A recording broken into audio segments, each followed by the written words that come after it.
Professor صاحب آپ کے کتنے بچے ہیں؟ میں نے کہا 3۔ انہوں نے پھر پوچھا ان کی عمریں کیا ہیں؟ میں نے جواب دیا 9 سال، 7 سال اور 3 سال۔ یہ سن کر انہوں نے کہا پھر تو یقیناً آپ یونیورسٹی سے واپسی پر ان کے لیے کچھ نہ کچھ لے کر جاتے ہوں گے۔ میرے اس بات میں جواب دینے پر انہوں نے پھر استفسار کیا آپ ان چیزوں کو ان میں کیسے تقسیم کرتے ہیں؟ میں نے کہا میرا ایک بیٹا اور 2 بیٹیاں ہیں، اور کیونکہ بیٹا بڑا ہے اس لیے میں اپنی لائی ہوئی تمام چیزیں اس کے حوالے کر دیتا ہوں اور اسے کہتا ہوں کہ انہیں آپس میں بانٹ لو۔ یہ سن کر انہوں نے فرمایا پروفیسر صاحب اگر آپ کو کسی دن یہ پتا چلے کہ آپ کا صاحبزادہ آپ کی لائی ہوئی چیزیں آپ کی ہدایت کے مطابق تقسیم نہیں کرتا یا انہیں بانٹنے میں انصاف سے کام نہیں لیتا تو آپ کیا کریں گے؟ میں نے ہنستے ہوئے کہا اگر کبھی ایسا ہوا تو اس کا حل تو بہت آسان ہے، میں اگلی بار اس کو صرف اسی کا حصہ دوں گا اور بیٹیوں کا حصہ انہیں خود الگ سے دے دیا کروں گا۔ یہ سن کر ان کے چہرے پر ایک معنی خیز مسکراہٹ ابھری اور انہوں نے ایک ٹھنڈی سانس بھرتے ہوئے کہا پروفیسر صاحب آپ کی اس بات میں وہی فلسفہ کار فرما ہے جس کی بنیاد پر اللہ پاک نے اپنی عنایات تقسیم کرنے کا فارمولہ تیار کر رکھا ہے۔ اللہ پاک آپ کو جو رزق اور نعمتیں عطا فرماتا ہے وہ صرف اور صرف آپ کے لیے نہیں ہوتی، ان میں بہت سے لوگوں کا حصہ ہوتا ہے، اور جب تک آپ وہ حصہ ان حقداروں تک پوری ایمانداری اور انصاف سے پہنچاتے رہتے ہیں آپ کو وہ حصہ اسی تناسب سے ملتا رہتا ہے، اور آپ بھی دنیا کی نظر میں مالدار، سیٹھ، جاگیردار اور سرمایہ دار بنے رہتے ہیں۔ لیکن جب اس تقسیم میں کوتاہی یا بد اعتدالی ہوتی ہے تو اللہ پاک آپ کو صرف آپ کے حصے تک محدود کر دیتا ہے اور اس ریل پیل سے محروم کر دیتا ہے۔ پھر وہ رب کریم وہ رزق یا تو ان لوگوں تک براہ راست پہنچانا شروع کر دیتا ہے یا اس رزق کی تقسیم کے لیے کوئی نیا ڈسٹریبیوٹر مقرر کر دیتا ہے، اور دنیا یہ سمجھتی ہے کہ یہ سیٹھ دیوالیہ ہو گیا۔ اسی دوران یہ باتیں بھی سننے میں آتی ہیں کہ فلاں کے بیٹے پر اللہ کا بہت کرم ہے، دن دگنی رات چگنی ترقی کر رہا ہے، دنوں میں کروڑ پتی ہو گیا ہے۔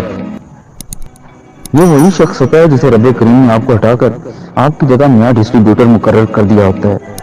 دیکھا جائے تو اللہ کی تقسیم کا یہ معاملہ صرف رزق تک ہی محدود نہیں ہے، اس میں عزت، سکون، امن اور آسانیاں بھی شامل ہیں۔ خاص طور پر عزت کا معاملہ بڑا خاص الخاص ہے اور اس کو بہت اچھی طرح سمجھنے کی ضرورت ہے۔ اللہ پاک عزت کے معاملے میں بہت حساس ہے۔ ہم نے اللہ کی دی ہوئی عزت کو اپنی ذاتی کمائی سمجھ لیا ہے۔ ہم اس گمان میں مبتلا ہیں کہ اس عزت کے ہم بلا شرکت غیر مالک ہیں، یہ ساری کی ساری ہماری ذاتی میراث اور ہماری اہلیت اور صلاحیتوں کا ثمر ہے، حالانکہ ایسا قطعاً نہیں ہے۔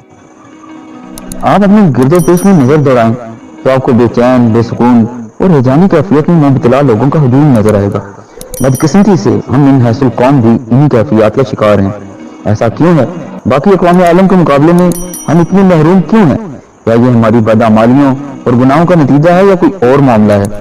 ہم نے رب کی دی ہوئی عزت سے لوگوں کا حصہ نکالنا چھوڑ دیا ہے اور اس طرح عزت کی ترسیل میں کمی واقع ہو گئی ہے۔ ہم نے اپنے رب کی دی گئی آسانیوں کو بانٹنا چھوڑ دیا ہے اور وہ آسانیاں بھی ہم سے چھن رہی ہیں۔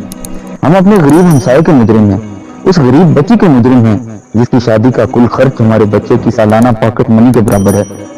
ان تانوں میں برابر کے شریک جرم ہیں جو وہ تمام عمر کم جہیز لانے پر سہتی ہے۔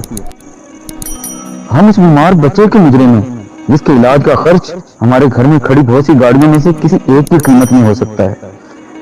ہم اس عرضی خواہ کے مجرم ہیں جو قرض لے کر دور دراز کے گاؤں سے ہمارے دفتر اس غلط وقت پہنچتا ہے جب ہم اپنے کسی عزیز یا دوست سے گپ شپ میں مصروف ہوتے ہیں اور وہ اگلے دن کے لیے ٹال دیا جاتا ہے۔ ہم اس گھریلو ملازمہ کے مجرم ہیں جس کا بیٹا ہمارے گھر کھڑی ٹوٹی سائیکل، پرانے کپڑوں اور جوتوں کو حسرت کی نگاہ سے دیکھتا ہے جنہیں ہم استعمال کرتے ہیں اور نہ ہی کسی کو دینے کی ہمت رکھتے ہیں۔ اس اجتماعی بے چینی، بے سکونی، بے برکتی اور ہجان سے نکلنے کا بس ایک ہی راستہ ہے، ہمیں اپنے روزمرہ کے رویوں کو بدلنا ہوگا۔ ہمیں یہ سمجھنا پڑے گا کہ مخلوق کی عزت دراصل اس کے خالق کی عزت اور مخلوق سے پیار دراصل اس کے خالق سے پیار ہے۔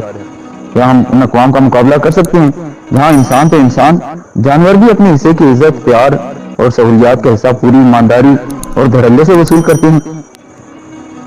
جب ہم پیار کی جگہ نفرت، عزت کی جگہ حقارت اور بخشش کی جگہ محرومیوں کا بیوپار کریں گے تو پھر ہمیں یقین کر لینا چاہیے کہ وہ خالق دو جہاں جلد یا بدیر ہمیں ہٹا کر کوئی نیا ڈسٹریبیوٹر مقرر کر دے گا۔ اللہ تعالی ہمیں عمل کرنے کی توفیق عطا فرمائے، آمین یا رب العالمین۔